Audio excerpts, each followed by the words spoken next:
আমার চ্যানেলে আপনাদের অনেক অনেক স্বাগত। আজকে দেখাবো আমার এই দেশি যে বোগেনভিলিয়ার জাতটি, এতে প্রচুর ফুল ছিল, ফুলগুলো সব ঝরা শুরু হয়ে গিয়েছে। আবার এই ডালটা যেহেতু কেটে দেওয়া ছিল, নতুন করে এতে ফুলও হয়েছে। তবে এই যে এখন এই ফুলগুলো রয়েছে অবশিষ্ট, এগুলো আমি এইভাবে কাটতে থাকবো। কেটে ঠিক আরেকটি বোগেনভিলিয়ার মতোই, খাবার যেহেতু এতে দেওয়া রয়েছে সেরকম খাবারের প্রয়োজন নেই।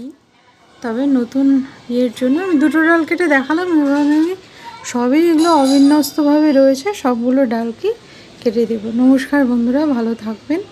এইভাবে আপনারাও আপনাদের এই ডালগুলিকে কেউ সফট প্রুনিং, আমি একটু হার্ড প্রুনিংই করে দেব, কারণ আবার এত তাড়াতাড়ি আমি ফুল নেব না। তো বন্ধুরা, এই যে এইভাবে ডালগুলোকে কাটতে শুরু করেছি।